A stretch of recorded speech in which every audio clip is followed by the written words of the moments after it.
If you are constantly resting and waking up still feeling exhausted, you don't have a time management problem. You have a peace problem.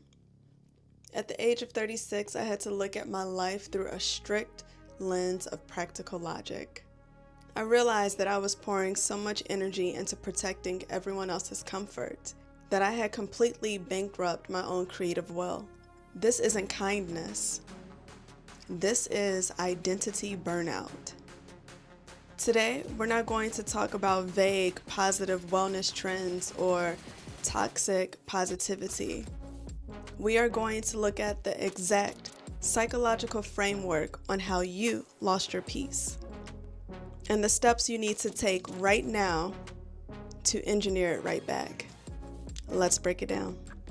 Think of your mental energy like a raw artistic canvas.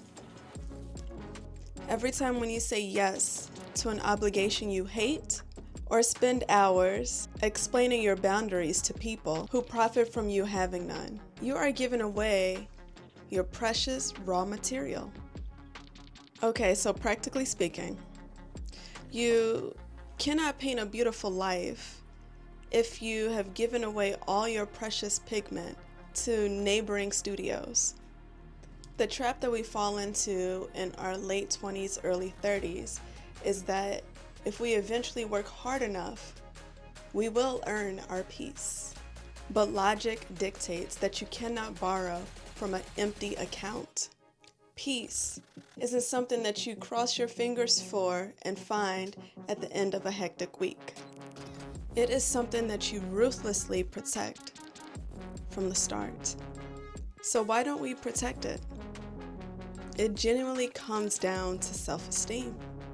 When we suffer from burnout, we are usually terrified of that moment that if we have to step back, we will stop performing.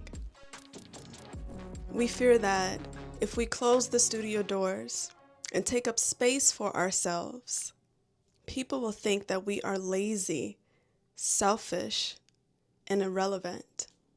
But here is the wisdom I want you to sit with today. Resetting your boundaries isn't an act of aggression against others. It is a mandatory act of alignment for yourself.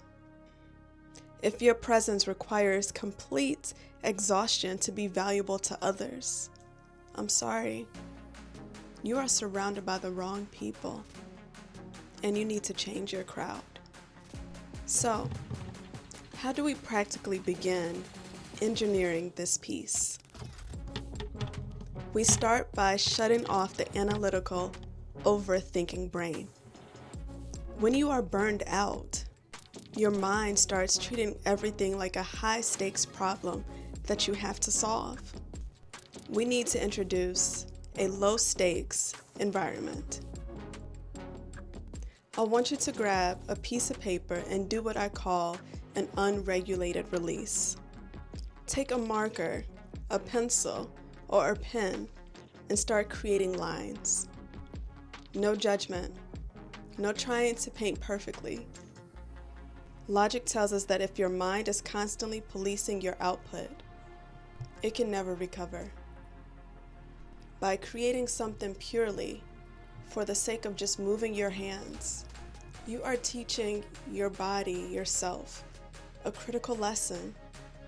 You are allowed to exist and do things without producing flawless results.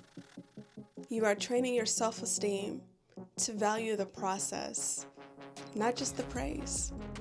Rebuilding your peace is ultimately about rebuilding your identity. Many of us are stuck in burnout because we are trying to maintain a version of ourselves that we outgrew years ago. We are chasing goals set by a younger, less experienced version of who we are. But at this stage in our lives, wisdom is when we gracefully know when to close that chapter. You are allowed to redesign your boundaries. You are allowed to say, the old way of working no longer serves this version of me right now. True confidence isn't about having the energy to do it all. It is about having the courage to decide what you are willing to leave behind. If you are ready to close the studio doors on overworking and actually start creating a life that sustains you, you belong here. Leave a comment below telling me, what is the number one boundary you need to set for yourself to protect your raw material? Let's talk about it down there. Subscribe to join this creative wellness space. Protect your energy today. And I'll see you in the next video. Rebuild your peace.